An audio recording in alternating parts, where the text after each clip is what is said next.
Nako, Kuya Kim, pag ganitong tag-init, dyan mo ma-appreciate ang ganda ng mga bulaklak dito sa atin sa Pilipinas, di ba? Eh, napakarami mong bulaklak sa farm, di Oo, ba? oo.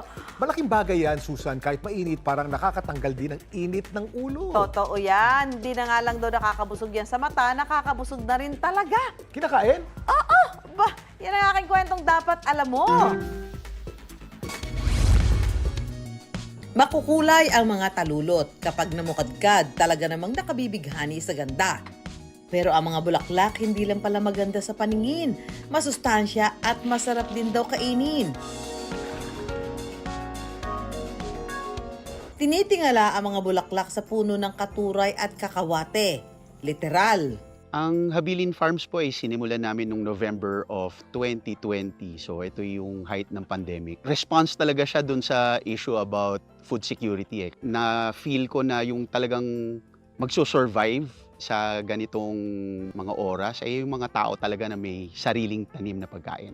Tinatawag na Integrated Diversified Farm ang taniman ni Ben. Ibig sabihin, samot-saring halaman ang nakatanim dito tulad ng mga gulay, prutas at medicinal herbs. Ang farming approach namin ay permaculture na kung saan we make sure na hindi kumbaga nakakasira sa kalikasan. Yung mga edible flowers katulad ng katuray at ang bulaklak ng kakawate, ito'y kumbaga na-discover na lang namin later on kasi ay widely growing dito sa farm. So, nung nalaman namin na edible siya, pinarami na lang namin siya. Isa sa mga agaw pansing bulaklak sa taniman ni Ben ang katuray o vegetable hummingbird. Nahahawi kasi ito sa lumilipad na hummingbird kapag namumukadkad. Kailangan lang syempre may enough sunlight, may enough water, pero once stable na siya at tumutubo na, very minimal lang pag-aalaga dito sa mga halaman na to. Madalas na isinasahog ang katuray sa ilang Ilocano dishes tulad ng dinengdeng.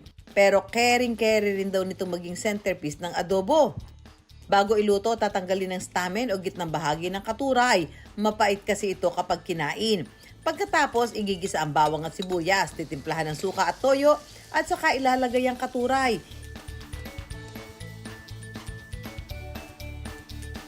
Ilabas na ang kanin at adobong katuray.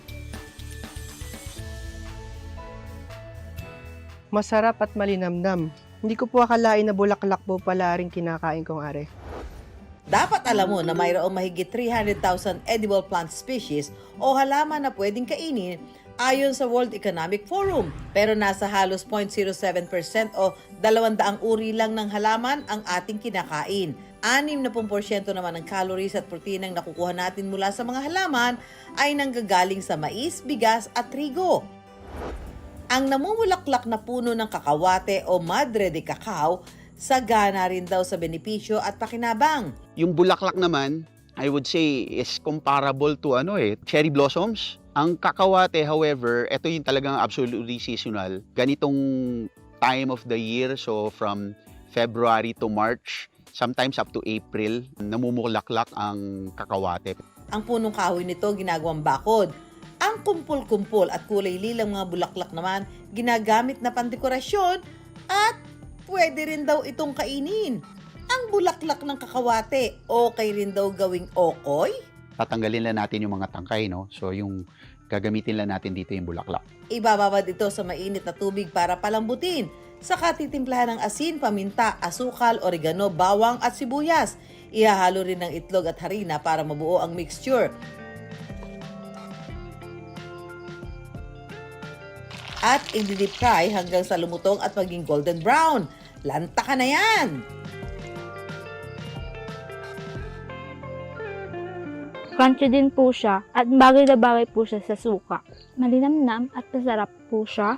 Marami mang bulaklak na pwedeng kainin, kailangan pamilyar at siguraduhin na maaari itong makain bago lantakan ayon sa nutritionist na si Macy Lopez. Ang mga edible, usually, yan yung mga katumbas din is yung may gulay talaga or may prutas. No? So as long as nalinis ng maayos, na-boil ng maayos bago kainin or bago lutuin, safe siya. Mataas sila sa fiber again dahil uri sila ng gulay. Mataas sila sa vitamin B complex na maganda sa ating nerves. Sa yaman ng kalikasan, iligid mo lang daw ang iyong mata. Tiyak na may makakain ka na.